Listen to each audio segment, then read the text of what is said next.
Muy buenas noches a todos.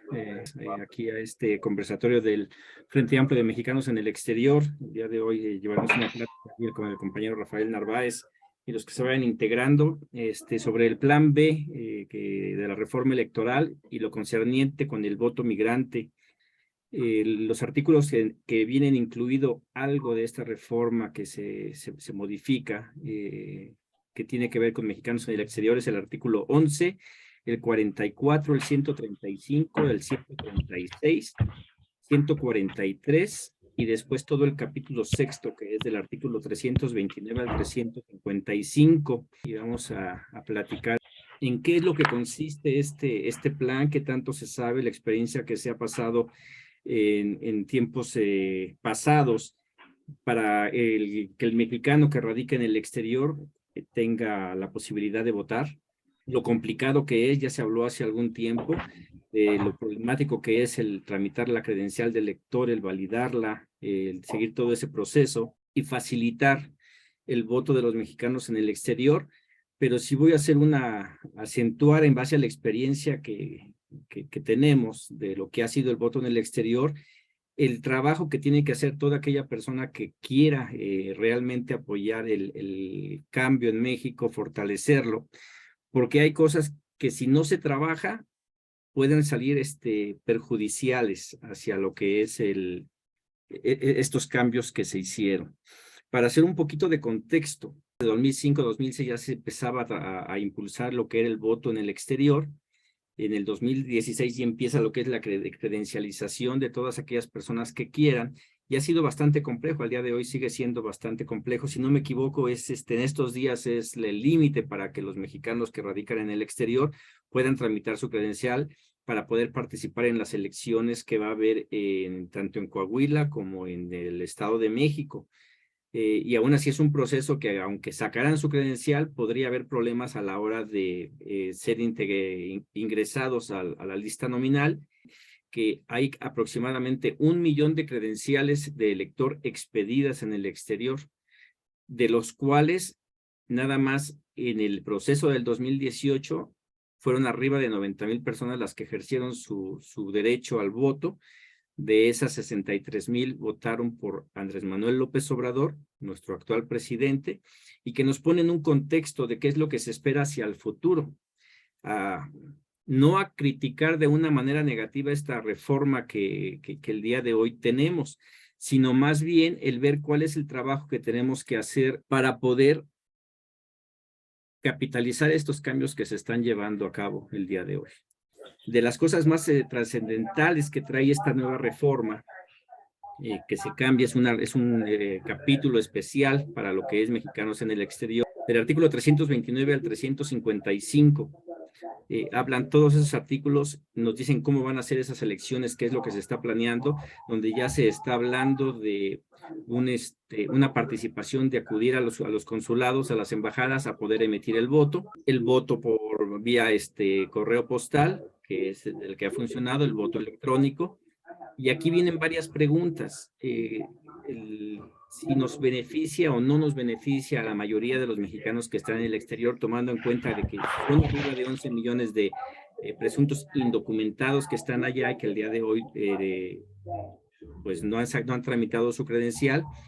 No tengo el dato de cuántos cuentan con un pasaporte o cuántos cuentan con una matrícula consular, pero independientemente, ¿cuál sería la posibilidad de que esas personas pudieran emitir un voto y hacia quién está favoreciendo o podría favorecer esta reforma? Igual tomando en cuenta la ubicación de los consulados, de lo que conozco que es San Diego, California, en donde el consulado está en el mero centro de San Diego.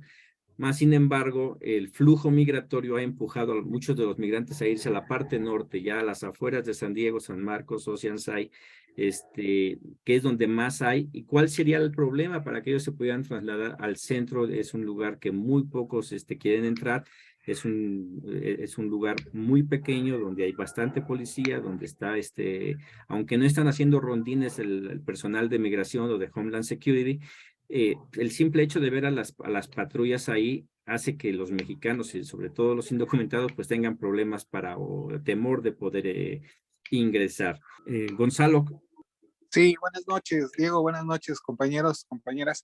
Mira, Diego, en cuestión a lo que es las estadísticas, como estás mencionando tú, que no sabemos eh, prácticamente cuántos mexicanos tenemos nuestro pasaporte o nuestra matrícula consular, hemos estado insistiendo en los consulados, pues esos reportes, esas estadísticas que nos otorgan precisamente esa magnitud de tantos mexicanos que estamos registrados en cada estado.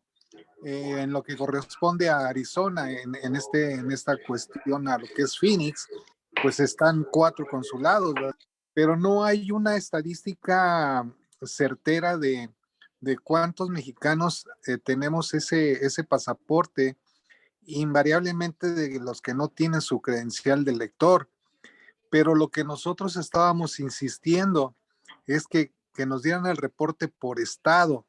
¿Por qué? Porque ahí tienen precisamente los mexicanos que radicamos en el exterior, de dónde son originarios, para así pues ubicarlos y tener en consideración para próximas elecciones o próximos eventos en cada estado, para que ellos también estén involucrados dentro de lo que es la política y prácticamente lo que es la cuarta transformación, que siempre hemos nosotros pues avanzado en ese camino, ¿verdad? Apoyar esa cuarta transformación, apoyar a nuestro compañero presidente, pero lo más importante es tu voto, que ese voto es pues dentro de lo que es la Constitución mexicana de los Estados Unidos, es un voto libre y tienes ese derecho, aunque no estés en México, tienes ese derecho por la Constitución de votar y ser votado. Y ahí es en donde viene la problemática con el manejo de información. El problema migratorio es tan extenso y tan complicado en el que se tiene que tener mucho cuidado y a quién se le ofrece esa información. Eh, el Homeland Security, ICE, ellos saben dónde están los mexicanos indocumentados. Ya hablaremos en otro conversatorio de lo que es el problema migratorio, de qué tanto se sabe, qué tanto se permite que la gente pueda ingresar y a cuánto sacan por día. Eh, pero, y del racismo que hay allá, inclusive entre los mismos mexicanos. Y de repente es lo complicado y por qué la gente tiene que vivir en la sombra. No tiene miedo a poder decir cuántos son o dónde están. Y ahí es donde viene la formación política, tener que concientizar a la gente, decirle que necesitamos a veces arriesgarnos un poco para que esto cambie, porque si no, difícilmente vamos a poder, ahora sí que recoger los frutos de estas reformas que se están haciendo. Al día de hoy, como yo veo estos cambios, en donde ya se va a permitir que una persona con la pura credencial consular, con la matrícula consular, con el pasaporte o con la credencial de lector asista y emita su voto, las complicaciones que tienes, ¿quién va a llegar? ¿Sí va a beneficiar a la mayoría o no lo va a hacer? ¿Qué tanto se tienen que trasladar para poder emitir su voto? Entonces, aquí si no se lleva esa información, pues los que van a asistir, y se vio en la Diputación Migrante, la de la Ciudad de México, que ganó el PAN con a poco menos de 5,000 votos. Y no porque la representatividad del PAN sea mayor allá, sino porque son los que tienen la facilidad de haberse comunicado y emitir sus votos. Mas, sin embargo, la gran mayoría, que es la que no tiene documentos, que es la que se está escondiendo, no sabe, entonces se desperdicia esa posibilidad. Entonces, ¿qué tanto va a beneficiar que en todos los consulados se puede abrir para que la gente vote? ¿Cuántos de los que están allá tienen que trabajar los domingos? ¿O cómo se les va a transportar? ¿Cómo se les va a asegurar que no va a haber redadas de migración o que no va a haber ningún tipo de cosas que puedan impedir que lleguen? O sea, hay mucho trabajo por hacer, hay un año todavía para trabajar sobre eso, pero son cosas que tienen que verse. Aquí ya se habla de una colaboración del INE con la Secretaría de Relaciones Exteriores para que sea la Secretaría de Relaciones Exteriores quien valide la lista nominal. Igual, ¿cómo va a validar un documento en donde muchos de los mexicanos que están allá están en las sombras? No se han dicho, o sea, no quieren decir dónde viven, por miedo a ser localizados por los diferentes entidades del Departamento de Migración. O sea, son temas que tendrían que deben de verse, que deben de ver cómo se le puede hacer para motivar a la gente a que participe de una o de otra. Yo no creo que el asistir a los consulados sea algo sumamente factible al día de hoy, y es un arma de doble filo. Una, porque probablemente vaya muy poca gente por los mismos temores o la falta de información, o que vaya demasiado gente y que no se dé abasto el consulado para poder contabilizar esos votos, que no esté listo para recibir a tanta gente. Estamos hablando de tan solo es 1 millón de credenciales expedidas. Tenemos todo el año todavía para impulsar la credencialización de cualquier tipo, ya sea la del INE o en este caso pasaporte o matrícula consular. ¿Qué va a pasar si ese número se duplica? Y si en gran mayoría llegan, ¿y cómo los van a recibir en el consulado? Va a tener la confianza el mexicano, y voy a hablar del proceso que se vivió con las 12 asambleas que hubo de Morena en el exterior, donde hubo desconfianza, donde hubo trampas, donde hubo cosas que no debían de haber pasado, y que eso opacó la buena voluntad de muchos de los que intentaron organizar esas asambleas, de la mayoría por lo menos. Son temas que tienen que empezar a manejarse para ver cómo prevenimos eso, para asegurarnos que va a haber un resultado que realmente refleje ese apoyo que tiene esta transformación que está teniendo nuestro país allá. Comentaba al inicio, del 2005 a 2006, en ese proceso, empieza con la posibilidad de ejercer el voto. Yo estaba en Estados Unidos todavía en esa época, y fue prácticamente imposible para mí poder mandar votos, a pesar de que éramos un grupo de personas que queríamos votar. De todos nada más logramos mandar uno. No sabemos si contó o no, pero logramos mandar uno. Ya para el proceso del 2012 fue un poco más fácil. A partir de 2016 empieza esta campaña en el que ya se puede sacar la credencial de elector, pero hemos visto todos los problemas que se presentan cuando una persona quiere llegar a sacar ese documento. O sea, los consulados no están listos, no tienen personal. El INE no está mandando el personal que debiera. ¿Quién se va a hacer cargo de eso? En esta reforma del Plan B se habla de que tiene que haber una firma de convenio entre instituciones. Esperemos que ya con este cambio de los consejeros del INE, los que entren realmente sean demócratas y permitan ajustar todo para que las cosas salgan como deben de. Es una de las cosas importantes por las cuales apoyar esta reforma, informar a la gente, porque muchos de los que salieron en la marcha en contra de esta reforma, de que el INE no se toca, pues salieron sin saber exactamente, ¿no? Y hay muchos que no pueden defenderla porque no saben de qué defenderla. Entonces, hay puntos buenos y fuertes en esta reforma, pero de nada van a servir si nosotros allá en el exterior no concientizamos a la gente para que sepan qué es lo que tienen que ir a hacer. El artículo 139 dice que las y los ciudadanos mexicanos que residan en el exterior podrán ejercer su derecho al voto para la elección de la persona titular del Ejecutivo Federal de los Estados Unidos mexicanos y senadurías, así como las gobernaturas de las entidades federativas y la jefatura del gobierno de la Ciudad de México. Esto siempre y cuando las constituciones de cada una de esas entidades lo permita. Entonces, nada más se va a votar para presidente, para senadores y gobernadores de los estados que lo permitan. Lo cual quiere decir que las diputaciones migrantes que el día de hoy existen en Durango, Zacatecas, Ciudad de México y Guerrero, esas es harina de otro costal, no están incluidas aquí, esas tienen que trabajar a nivel local.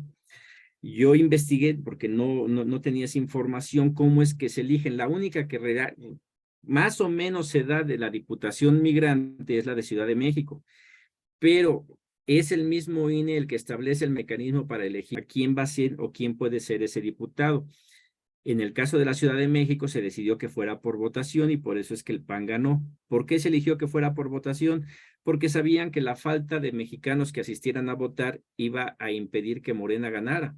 Si lo hacían por número de votos obtenidos, y el partido que ganara era el que podía poner a ese diputado migrante, sabían que iban a perder.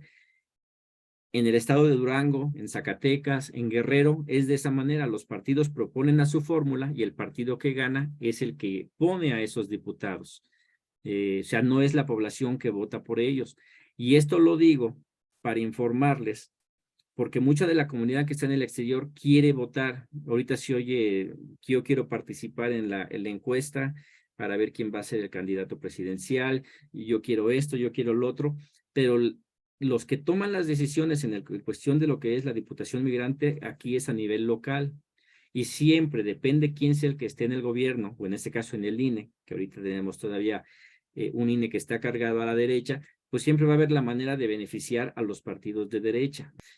Pero, ¿qué nos deja eso? Seguir impulsando, y es la necesidad de la organización de los mexicanos en el exterior, saber de dónde es cada uno de nosotros para poder impulsar en bloque que en cada uno de nuestros estados pueda haber por lo menos una diputación migrante.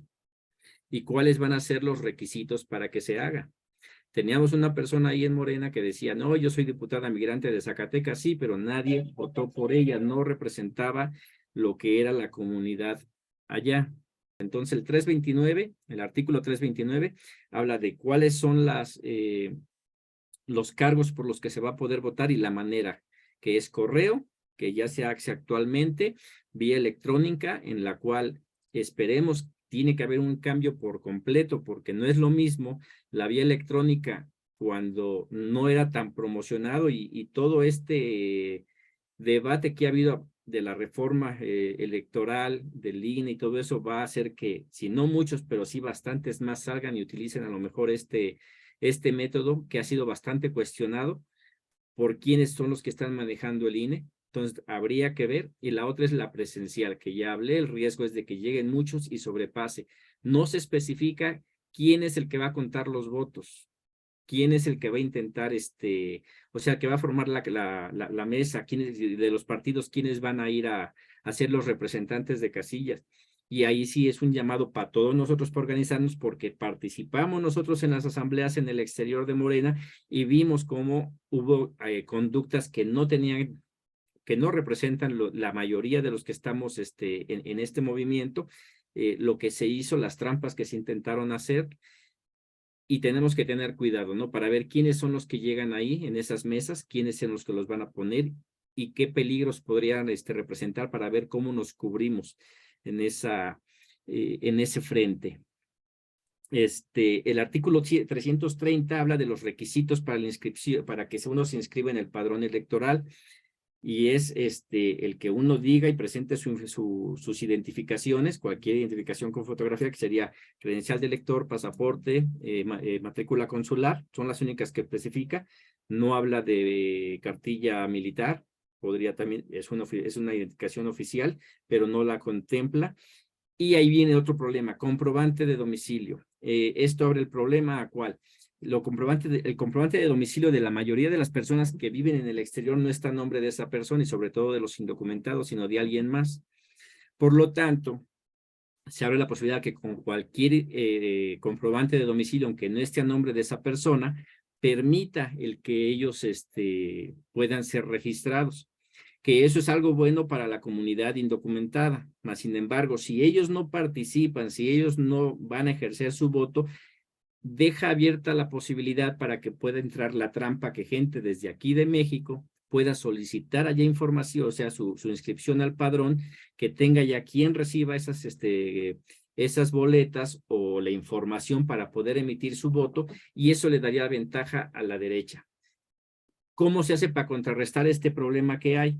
Informándole a la gente que tiene que participar, que se tiene que registrar y enviar su voto. De esta manera, aunque la oposición hiciese este tipo de trampa, con el gran número de mexicanos que participaran legítimamente en el exterior, anularía esa ventaja que nos podrían llevar. Ya esta reforma, aquí viene algo que tendríamos que meter un poquito más al estudio. En el artículo 331 habla del tiempo para la inscripción en el padrón, que habla del 1 de septiembre al 15 de diciembre del año anterior para las elecciones, lo cual nos dice a nosotros que la campaña de información debe de empezar ya, pero la activa, donde tenemos que ayudar a la gente, solicite ser puesta en el padrón, en la lista nominal, es del 1 de septiembre al 15 de diciembre de este año.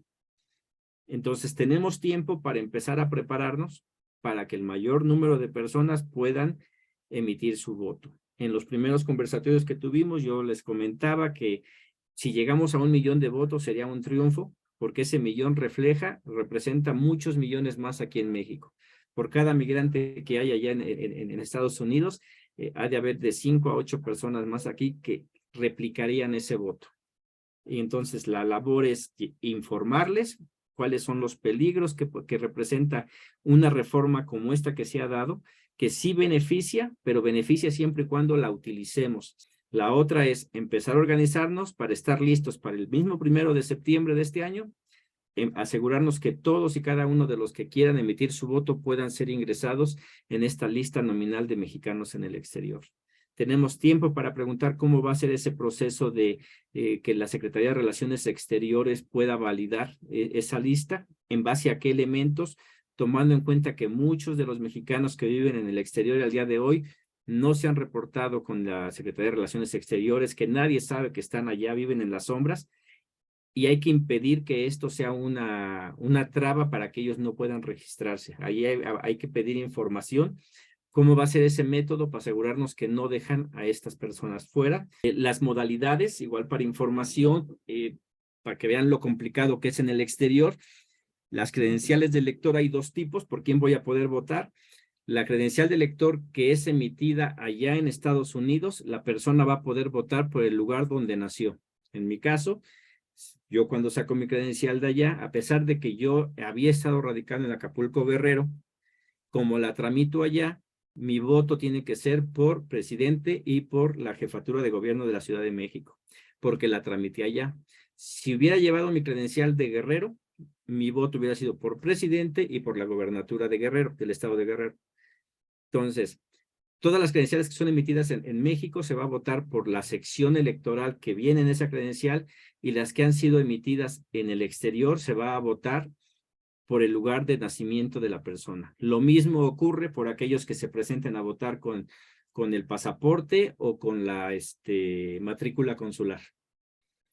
Es de lo que he visto, de lo que he leído de este capítulo 6, que es el voto de los mexicanos en el exterior, que creo que son los puntos claves para poder informarnos y empezar a prepararnos para que cuando llegue el momento de las elecciones, contar con un voto o con la información suficiente para que la gente pueda realizar estos trámites allá. Adelante, Rafael. Mira, por lo que yo he visto en los años pasados, por ejemplo, allá por los, poquito antes de los 90, comenzó como digamos, como una participación de los mexicanos de formar las organizaciones, por ejemplo, la Federación Zacatecana, la Federación Michoacana, las Casa Guanajuato, Casa San Luis, bueno, en fin, casi aquí en lo que es el norte de Dallas, casi en ese tiempo se alborotaron y cada quien quería tener su organización. Igual ha sido, por ejemplo, los del PAN y los del PRI, ellos siempre han estado en cierto punto más organizados y tenían muy bien ubicado a la gente que estaba con ellos. Porque yo vi, por ejemplo, en los líderes de Casa Guanajuato, aquí, pues desde luego tenían esa tendencia panista y priista, les daban, como digamos, es más, yo hasta me di cuenta que muchos de esa gente le pagaban y la llevaban para allá para que cuidara casillas o para que promoviera el voto a favor de ellos. Y casi así sucesivamente en todas las organizaciones, los dirigentes los tenían muy bien ubicados. En las elecciones todos iban a votar para allá. O sea que por eso, digamos, por eso había esa tendencia. Y los consulados, bueno, pues siempre hemos sabido que han tenido esa tendencia priista y panista, entonces que nunca les ha interesado. Y además, pues la mayoría de la gente pues no le hay esa tendencia cultural de que no, pues nos venimos para acá, lo que queremos es trabajar, lo que queremos es sacar nuestra familia adelante, lo que queremos es traernos el pariente, lo que queremos es aquí arreglar documentos, o sea que no hay esa tendencia cultural de participar en la política. Porque mi pregunta es cómo poder lograr que muchos mexicanos les empiece a interesar la política. Miren, Por ejemplo, en tiempos pasados, ¿por qué creen que, por ejemplo, en el caso de Guanajuato, pues siempre han controlado el PAN? Y en el caso de Zacatecas, porque en un tiempo tenían el programa del 3x1, entonces ese 3x1, pues sí les interesó a muchos clubes y aportaban un dólar y ya el Estado ponía otro, el federal ponía otro y hacían obras, proyectos allá en sus comunidades o municipios. Era el gancho, era un gancho para que el mexicano se interesara. O sea, porque así hablarles así a lo pelón de la política y de lo que está sucediendo, no les interesa. O sea, tienen que uno plantearles algo que sí les interese, algo que sí les llame la atención, algo que sí lo sientan en su corazón y en su mente. Y casi, bueno, yo aquí me doy cuenta por muchos de los compañeros que tenemos como digamos, añoramos mucho nuestro municipio, nuestra comunidad, y cuando se nos habla de algo así, que se va a hacer algo, sí se motivan. Entonces, ese sería, digamos, lo que yo estoy tratando y lo que yo he venido diciendo, que tener una buena propuesta. Y yo creo que ahorita, por ejemplo, los precandidatos que están ya con miras para la selección del 24, yo creo que deben de tener más interés. Ellos son los que ahorita les deben interesar más para que, como digamos, para lograr que dentro del partido de Morena o dentro de, digamos, se vaya fortaleciendo y vaya creciendo esa tendencia a que, digamos, como dice el mismo partido, pues es la esperanza del cambio. Gracias, Rafael. Y fíjate, sí, el día de hoy contamos, o en México existen, son asociaciones políticas, las cuales son inscritas en el INE y que representan, ahora sí que diferentes modos de impulsar la política en todos lados. Hay 88 en México reconocidas por el INE, las cuales ellos al estar ya reconocidos pueden acceder a ciertos programas que existen. Y de esas 88 hay dos que son migrantes. Una es Fuerza Migrante, asociación que está muy pegada al PAN, aunque se ha visto bastante ahorita en los eventos de Morena, incluso aquí en la marcha que hubo de apoyo a Andrés Manuel López Obrador. Ellos desfilaron en esa marcha e iba con ellos un personaje significativo de Morena. Y la otra es la Agrupación Política Nacional Migrante Mexicana. Para que se puedan dar de alta y lograr establecerse bien, tiene que cumplir con ciertos requisitos, tener presencia en 7 estados, contar con un mínimo de 5,000 integrantes, presentar estatutos, documentos básicos. No es un partido político, pero sí es una agrupación de personas que están intentando promover lo político. Muchas de las cosas que sé que estás impulsando, estoy casi seguro que ya se están dando aquí, pero que no hay esa difusión. El gobierno está tan complejo y es tan grande que hay muchas dependencias que pasan desapercibidas.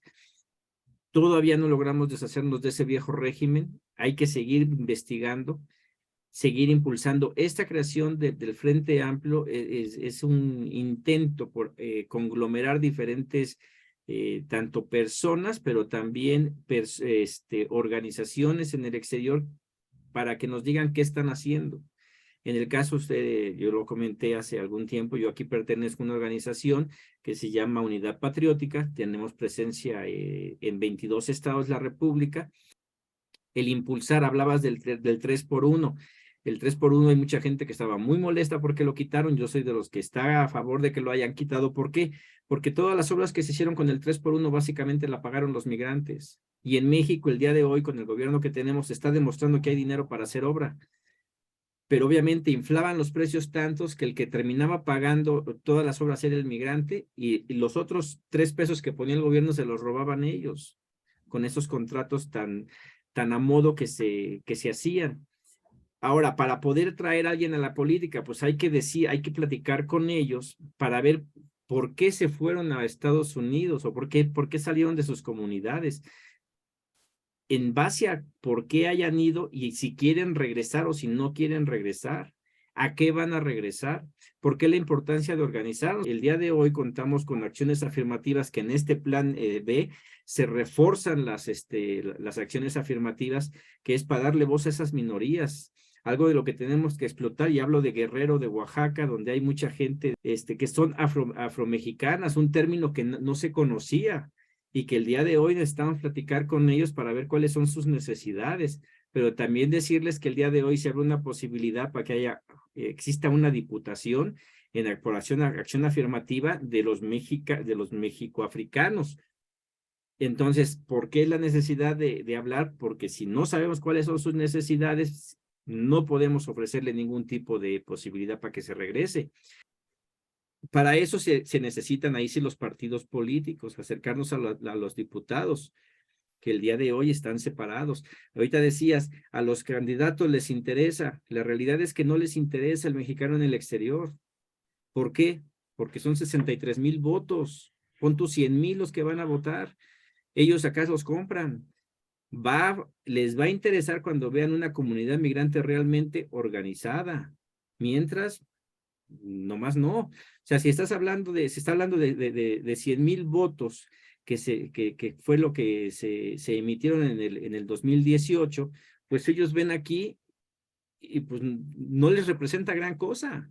Se pueden ir a lugares marginados donde hay mucha necesidad y comprar varias poblaciones para que voten. Muchos de los que dicen acarreados, que pues igual también todos los partidos los hacen de derecha y de izquierda que acarrean gente, pero la que tiene el poder económico es la derecha y puede comprar la necesidad de la gente. ¿Cómo hago para que alguien me haga caso de los que me están escuchando? ¿Estás contento estando en Estados Unidos? ¿Estás contento que tienes tu carro, que tienes un trabajo que te da para comer, esto y lo otro, pero, más sin embargo, estás con el Jesús en la boca porque cualquier día te agarran y te van a mandar a tu país? Ojalá y nunca lo hagan. Pero ¿y si lo hacen, estamos listos? ¿Cuántos de esos mexicanos que son repatriados no tienen absolutamente nada? ¿Ese fondo para qué sería? Empezar desde ahorita a generar un fondo para la repatriación, pero hablar con cada uno de los estados, porque también hay programas que ya están andando, más sin embargo, son captados por cierto grupo de personas que no van a soltarlo para nadie. Hay todos los contratos de trabajo temporal, que hay bastantes para Estados Unidos, hay bastantes para Canadá, los tienen un grupo de personas que nada más es a beneficio de ellos. Esas cosas tienen que empezarse a cambiar, impulsar el cambio en México, pero para no irme muy lejos, tengo que concientizar a la gente de que México está en el punto en el que estamos intentando salir de una situación tan precaria y tan fea que muchos de los que salimos no sabíamos que México estaba así. Yo salgo en el 99, tengo conocidos y están aquí que salieron en el 98. Vimos un México empobrecido, mas sin embargo, a partir de los gobiernos de Fox, Calderón, Peña Nieto, México estuvo peor. O sea, muchos de los que estuvimos allá en ese periodo, no nos dimos cuenta de la descomposición social en México. Y el día de hoy, obviamente, está costando salir adelante. Pero si no defendemos este gobierno, si no nos metemos en la política haciendo lo mínimo que es votar, hay posibilidades que si no en este 24, por lo menos sí en el 30, regresen esos gobiernos y vuelvan a robarnos y vuelvan a hacer todo lo que hicieron. Y la única manera de prevenir eso es que el pueblo salga y vote. Y así de esta manera, si en algún momento se llegan a regresar, van a regresar con un México que no está tan maltratado, porque igual para que México vuelva o esté en un nivel aceptable, faltan muchos años. Pero entonces es hablar de esa realidad. México está más o menos ahorita. ¿Por qué? Porque le habían dado en la torre muy feo y va saliendo adelante. Voy a regresar con lo de las candidaturas, las afirmativas. Todas las personas que son de la comunidad de diversidad sexual, todas las personas que son afrodescendientes, todas las personas que son de la comunidad indígena, el día de hoy, por lo menos ya se les ha abierto la puerta para que tengan un representante. Pero si no nos organizamos y hacemos ese vínculo de estas personas que están en el exterior, migrantes, con sus representantes acá en México, jamás se van a ver cuáles son sus necesidades. El mexicano que sigue aquí, que el día de hoy no ha salido al exterior, sigue teniendo carencias, mas sin embargo, de una u otra manera la va sobrellevando. Y los pocos diputados, senadores que están haciendo las cosas lo mejor posible, intentan subsanar esas necesidades que tienen ahí, pero se desconoce de lo que es el mexicano en el exterior. Hace algún tiempo hablábamos con alguien que está de enlace con el INE por parte del partido Morena y no tenía la menor idea de lo complicado que era tramitar la credencial, ni mucho menos lo que es el voto. Entonces les tenemos que decir, ¿para qué? Para que entonces ya esas necesidades que tiene la comunidad migrante sean escuchadas acá y sean tomadas en cuenta en la toma de decisiones. Entonces, ¿se puede hacer? Sí, es un trabajo colosal, sí, va a llevar mucho tiempo, sí, y es de bastante investigación, pero por eso es que ocupamos la organización. Si lo dejamos, como dicen, líderes, un líder no es el que hace todo. Para que exista un líder, tiene que haber un grupo que lo apoye. Y si no existe, no va a pasar. El líder que tenemos hoy en México, que es Andrés Manuel López Obrador, es líder porque tiene 30 millones de mexicanos que lo apoyan. Y si me voy al discurso de la derecha que dice que 15 votaron porque estaban hasta el gorro del régimen pasado, aún así lo siguen apoyando porque muchos de ellos saben que el régimen pasado es el PRI, el PAN, el PRD, Movimiento Ciudadano y todo eso. Y la única posibilidad de estar mejor está ahorita por el oberadorismo, ¿no? La 4T. Algunos que les están engañando, los están mal informando, pues igual a lo mejor criticarán, pero es por eso la necesidad de informarnos. Por eso era lo de hablar del plan B. El control lo tiene el INE, el consejo del INE. Están quitando ciertas cosas porque eran posiciones de lujo, pero al menos en lo que respecta a voto de mexicanos en el exterior, que es el título sexto del artículo 329 al 356, está intentando empezar a organizar. Y eso va a favorecer al mexicano que esté en el exterior, ya sea al de derecha o al de izquierda, el que mejor se organice. Pero si nosotros, como protagonistas del cambio verdadero, hacemos nuestro trabajo de por lo menos informarnos nosotros e informar a una persona que esté cercana hacia nosotros, eso ya va a ayudar. ¿Qué tal, Domiciano? Adelante. Buenas noches, mi estimado Diego. Pues, qué gran profundidad lo que nos estás platicando, porque realmente estábamos viendo el avance de Morena, el avance de comités, el avance en todos los aspectos, pero lo estábamos viendo nada más del lado de Morena, como si nosotros estamos prácticamente acá en Estados Unidos y otros partidos no están haciendo lo mismo. Y pues que con esa reflexión que estás manifestando, pues realmente entramos a un mundo diferente con esa plática que estamos escuchando de parte tuya. Es fabuloso y pues entonces vamos también a trabajar desde ese aspecto que no son, hay varias aristas aquí que se pueden aprovechar de la reforma electoral. Pensamos que los que nos íbamos a beneficiar éramos los morenistas, pero en realidad sí, qué bueno que escuché esta plática. Si no, voy a permanecer en la oscuridad en ese aspecto. Gracias, Domiciano. Sí, intento, yo sí, no quiero que regrese el viejo, no se ha ido el régimen, sigue todavía aquí. Se han hecho grandes cambios. La semana pasada lo explicaba y lo vuelvo a explicar. Muchos de los que han trabajado por años en el viejo régimen siguen trabajando el día de hoy en el gobierno. ¿Por qué? Porque el gobierno es un gobierno democrático que llegó y hace las cosas como debe de hacerlas. Y estas personas que llevan toda su vida trabajando en ese viejo régimen, que el día de hoy gozan de una plaza, que tienen un sindicato, no los vas a quitar, no los puedes quitar. Tienes que enseñarles. Ese es el elefante reumático, enseñarle a gente que estaba a gusto con esta manera de trabajar, que era no trabajar, y que cobraba un sueldo mucho mejor que el de muchos. Ayer cuando vi lo que le quieren pagar a los policías, 11,000 y feria de pesos, si realmente estamos de acuerdo en que un policía, o sea, dejemos que sean corruptos, que sean todo lo que dicen que es, pero ¿cómo quieren que sea con ese sueldo? ¿Cuánto gana un policía en Estados Unidos? Un policía en Estados Unidos, la última vez que yo chequé, estaba sobre $80,000 al año. ¿Cómo queremos una policía de calidad cuando no los entrenamos, no le damos armamento, no le damos un sueldo digno? Hay que empezar a cambiar esas cosas. Y sí se puede, tan se puede, ¿por qué? Porque si el día de hoy alguien que viene a México ve las empresas que hay en México son las mismas que hay en Estados Unidos, y si ve los precios que se está, con el que se comercializa aquí en México esas empresas, es el mismo que se da en Estados Unidos. Entonces, si es lo mismo, ¿por qué aquí se tiene que ganar el empleado menos que en Estados Unidos? O sea, no hay una razón lógica. Entonces, tenemos que empezar a cambiar esa manera de ver las cosas para poder ofrecer mejores oportunidades o más ideas a aquellos que tienen que generar las leyes y hacer estos cambios. Esta reforma es bastante buena, sí, como todo lo que ha hecho López Obrador. Pero ¿cuál es el problema? Que López Obrador, y es de lo que hablamos las últimas 2 semanas con esto de la revolución de las conciencias, que se hablaba de un elefante reumático que es el gobierno, que no avanza porque ya les dije, muchos de los que están son del viejo régimen y va a costar trabajo enseñarles, y eso el que ha estado en Estados Unidos y ve a los consulados, con un cambio de presidente no cambia la persona que esté en los consulados, se tardan bastante tiempo en cambiarlos, y nada más cambian a uno que otro y los demás ahí siguen.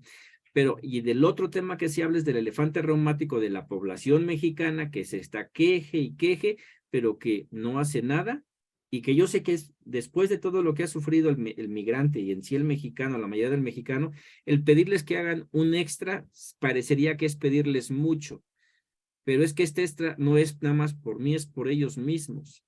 O le entramos a la política y participamos, o nos va a seguir yendo mal siempre. Yo ya estoy más viejito, ya tengo 50 años, si bien me va, vivo otros 50. Yo ya voy a mitad del camino, pero aquellos que vienen atrás, ¿qué México les vamos a dejar? Y aquel que dice, pues yo ya estoy en Estados Unidos y me está yendo a todo dar, aguas, Estados Unidos está a punto de caer en una recesión muy fuerte y ahí viene el gigante asiático, viene China a dar con todo. O sea, ni Estados Unidos la tiene segura. Yo pienso que hay mejores recursos, mejores posibilidades para que México siga creciendo y se convierta en una potencia mundial a muchos años de aquí. No es algo para mañana, pero sí hay potencial y Estados Unidos ya va en decadencia. Entonces, hay que participar. A veces es mucho. Yo sé que la mayoría del mexicano, tanto aquí el obrero como en Estados Unidos el trabajador, llega sumamente cansado. Son jornadas laborales muy grandes que no se toman en cuenta. Siempre he dicho que aquellos que podemos estar en una reunión y hablar de esto, somos privilegiados en comparación con aquellos migrantes que están en la pizca, que están en la construcción, que todo el día están trabajando. Y a veces uno diría, no hay que pedirles a ellos, lamentablemente tenemos que pedirles más todavía, ¿no? Meterse, intentar informarse y participar, porque esto es algo serio. Se vio en esta marcha que comparada con los números de Morena podría ser raquítica, de los que salieron a defender al INE. Es gente que salió enojada, y enojada por cosas que no tenían la menor idea de por qué. Estar enojadas con un gobierno que está intentando hacer las cosas lo mejor posible con lo que se tiene, porque no se puede, no es una dictadura. Si fuera una dictadura, a lo mejor las cosas se hubieran cambiado, porque entonces si hubiera llegado, hubiera quitado absolutamente a todos y hubiera hecho lo que él quería. México no es una dictadura, se está tomando las cosas democráticas, y una vida democrática es gobernar incluso con aquellos que no nos quieren, con aquellos que quieren que sigan los privilegios. Todos aquellos que están en contra de López Obrador, una invitación para que vayan a las comunidades más pobres a defender su punto de vista, a defender que ellos ganan un salario bastante alto en comparación con las familias que no tienen ni para comer. Algo que tenemos que impulsar es algo que lo vimos en la revolución de las conciencias, independientemente quién llegue, sea ella o sea ellos el que llegue a la presidencia. Si no tenemos a la militancia o al pueblo mexicano impulsando, apoyando, aunque sea quejándose de decir esto es lo que a mí me pasa, no van a cambiar las cosas. Y ahí nos vamos a mexicanos en el exterior, somos muchos, mas sin embargo son muy poquitos o somos muy poquitos los que intentamos hacer algo. Entonces, esa es la tarea de concientizar. Es un trabajo muy difícil, el que nosotros seamos conscientes de con quién estemos hablando, de qué es lo que están sufriendo para salir adelante, porque si nos quedamos en plática de nosotros, que tenemos tiempo para estar en la reunión y tenemos para comer, no tenemos tantas preocupaciones, a lo mejor ahí no se nos está yendo esa posibilidad de hacer un puente de comprensión con aquellos que no están en estas situaciones. Siempre es pensar por el más necesitado, y creo que así es como las cosas se pueden arreglar.